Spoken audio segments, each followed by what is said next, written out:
everyone, this is Mr. Dice again, your business teacher and business consultant, and today we carry on with the mysteries of marketing. And since we started discussing about the 4 P's, what actually builds a marketing mix and what is customer relationship management, how does it function, we're going to focus closely today on our first P, which is the product.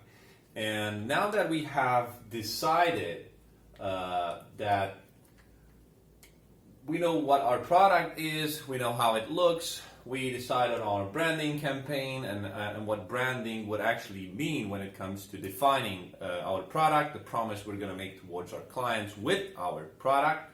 We're going to shift attention to product positioning and product life cycle, and between the two of them to product portfolio analysis, which is quite crucial for companies that already have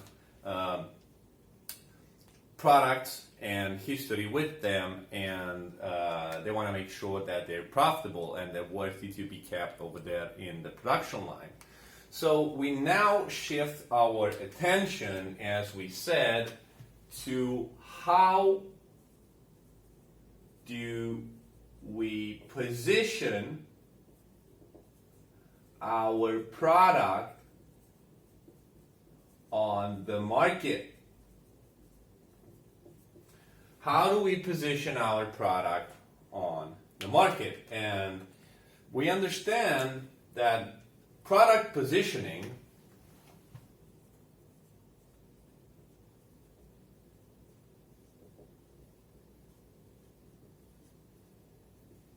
is a form of marketing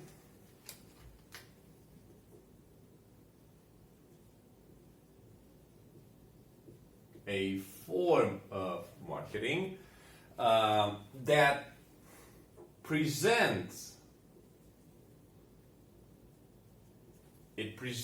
the benefits of your product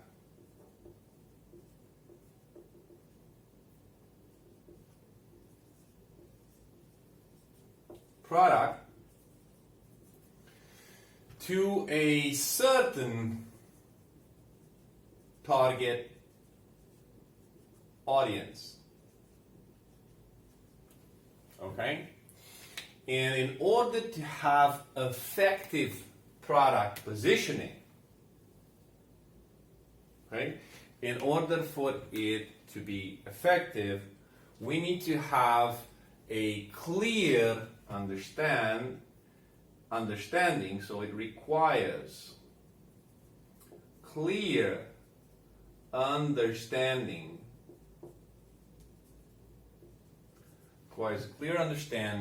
of our client needs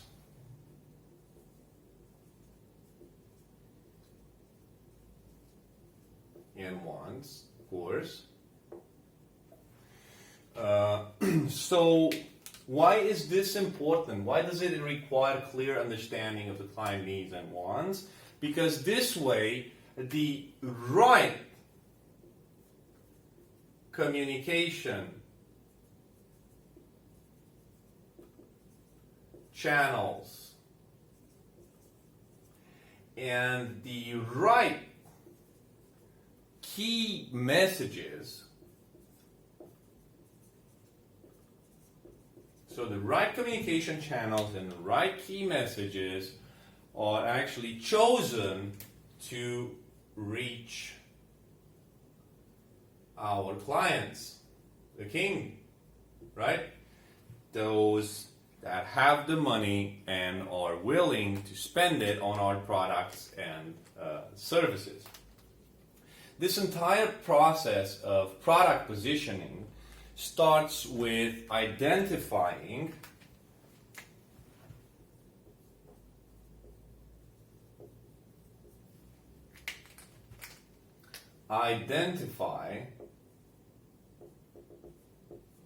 this is really important, the specific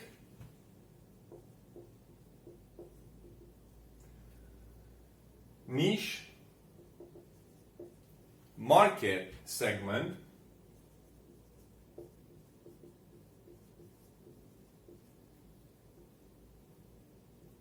that we target. Okay? And if you are in the business of office clothes for women, for example, you can have here as a target or a specific niche market segment women between, I don't know, 25 and 40 years, which work on offices, which have a specific dress code required by their employer, which earn X income over a year, and care about fashion and good taste when it comes to how they show up to the office. So this could be a specific niche market segment that could be targeted. Since I am a women's office clothes producer or manufacturer. Okay, so the foundation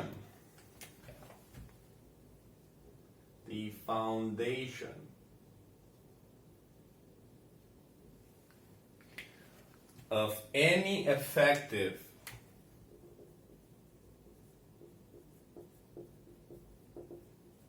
marketing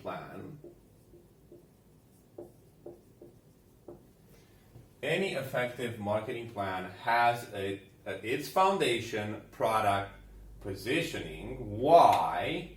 Because it impacts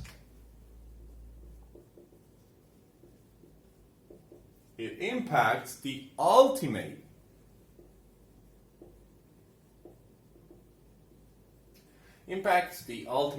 purchase decision of whom or who? Our king or queen, which is the client that has the money and is willing to spend. So we know by now that customer relationship management focuses, right? So it focuses on existing clients.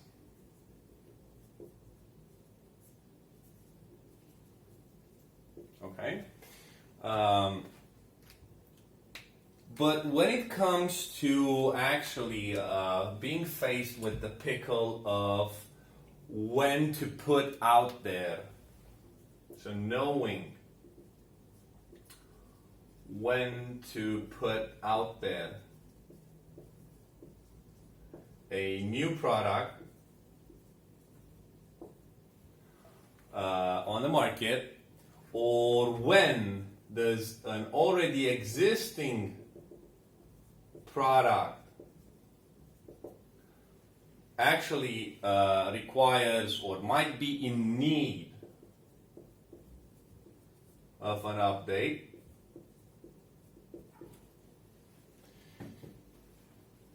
It's very hard to figure it out just by focusing on existing clients. So that's why we need to shift our attention and have a close look. So a close look to what is known as our product portfolio. Okay? Now, product portfolio is a collection of, let's say, all products and services offered by a company. So a collection of all products and services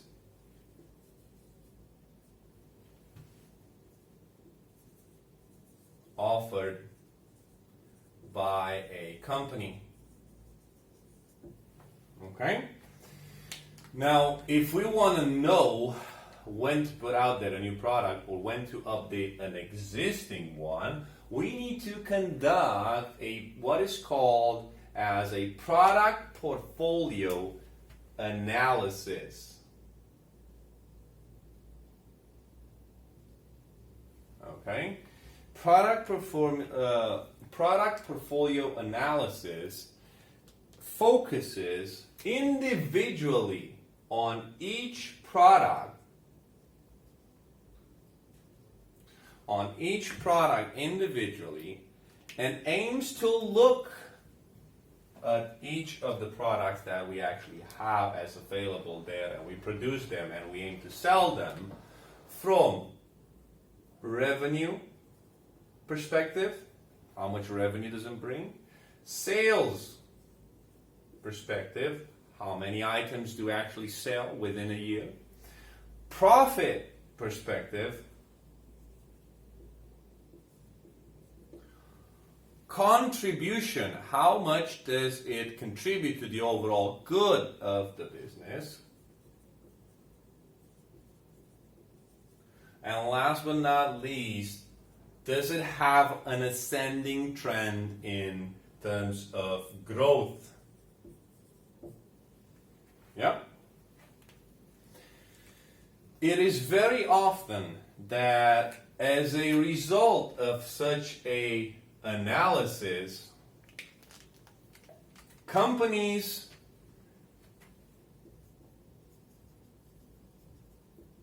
decide either to rebrand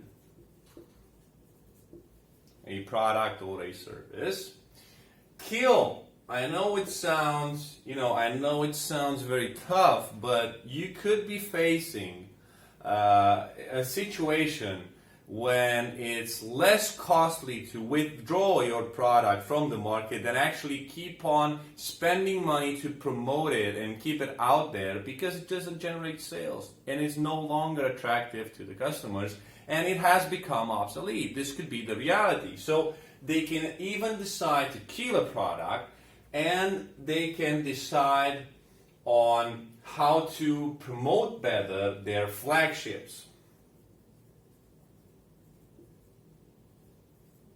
Okay. Now, flagships, how to push these further. I would invite you to look at a flagship as a core product around which the biz was built. Okay, and sells well.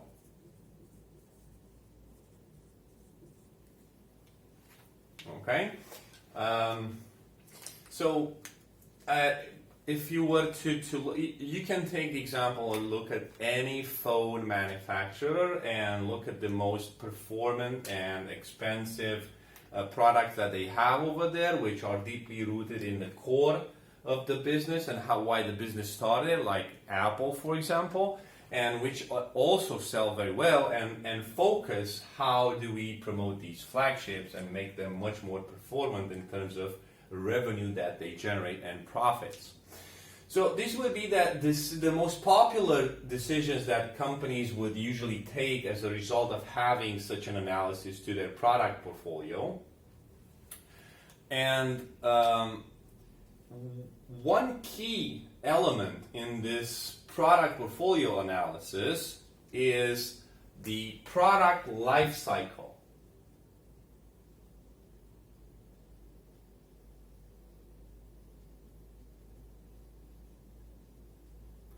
Also known as PLC. Now, product life cycle,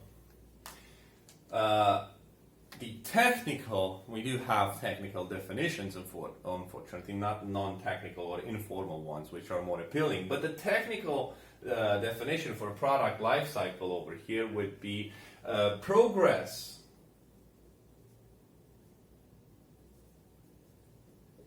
in terms of sales. So it's very important in terms of sales generated by a product,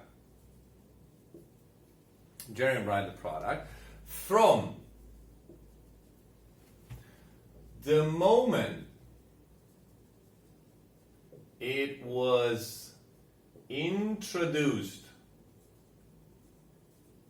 on the market to the moment it is withdrawn from the market. So how many sales did this product actually make from the moment I actually put it out there on the market as available to the customers to the moment I actually decide to kill it and withdraw it from the market? And I think the easiest way to explain, from my personal perspective, to explain product life cycle would be with the use of a very simple graph. You would have the two constants over here. One of them would be sales, because it's number of sales, and the other one is time, because it's from the moment it was actually launched on the market to the moment that you actually pull it out of the market. So, of course, the first phase over here is known as development. In the development mode, I can assure you that you're only gonna be spending, and the longer the development phase takes, the longer you will spend, the more you will spend, but you won't actually generate any income. Yeah? So this would be the curve, the cycle that, let's say our product would actually take throughout its lifetime once it's being launched out there. And we have the following phases. So phase number 1 is known as introduction. Introduction on the market. Yeah, number 1. Number 2 would be the growth phase. Number 2 would be growth phase. Number 3 would be maturity.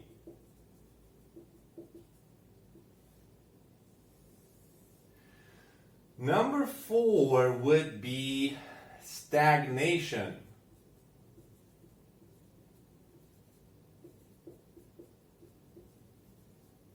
Yeah, number 4. And number 5, which is the saddest, would be decline.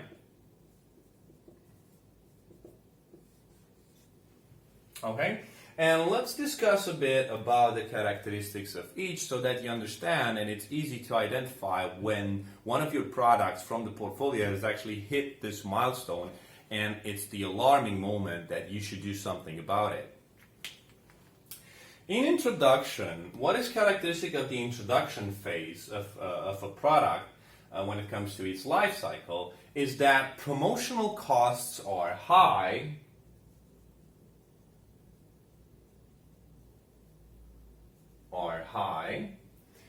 The sales are quite low.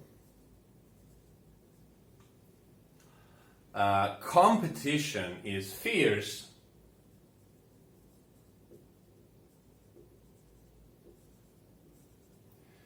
And the market could be extremely small or inexistent.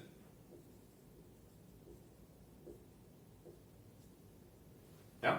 So good luck with introduction, but especially good luck with development, as I told you that here you're just spending. You're not even making as little as over here.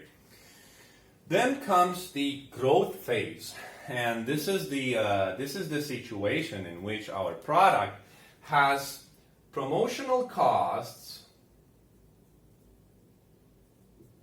still high, but sales are starting to grow, which is quite a happy moment to see within your finance sheet over there.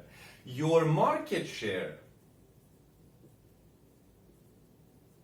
is starting to grow, and surprise, surprise, you're starting to benefit of economies of scale.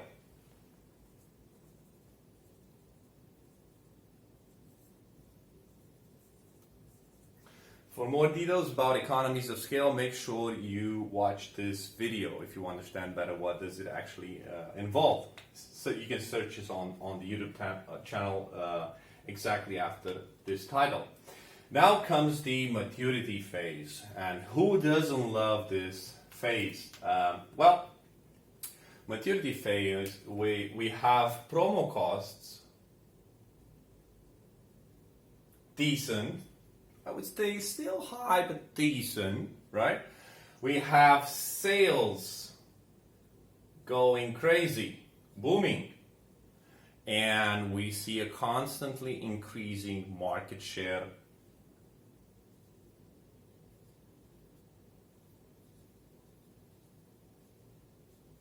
So I would say maturity phase is happy phase, okay?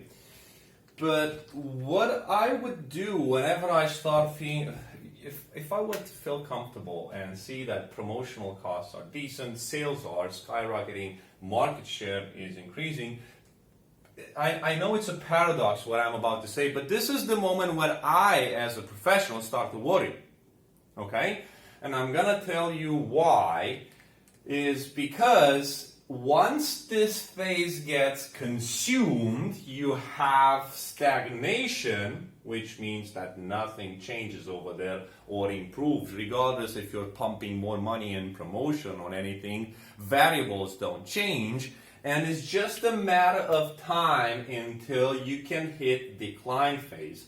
Decline phase being characterized by a severe drop in sales, a severe drop in market share, okay, and a critical drop in demand. Now, look, where would you get the 99% of the calls that I get for business turnaround are in which cycle? They call me and say, well, we've hit the decline phase, we should do something about it. Now, the smart thing, and over here, 9 out of 10 clients, I just tell them, you just signed your own funeral, you're 6 months from now, this might not exist anymore, and I can't help you, unfortunately, with it.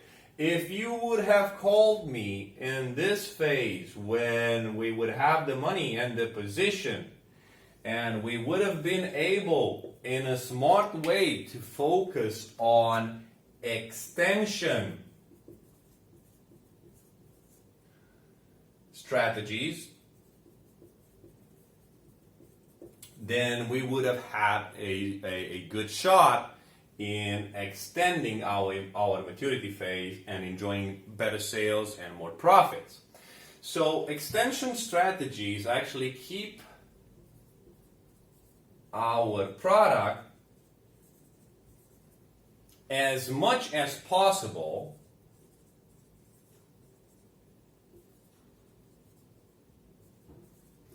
in the maturity stage. Okay?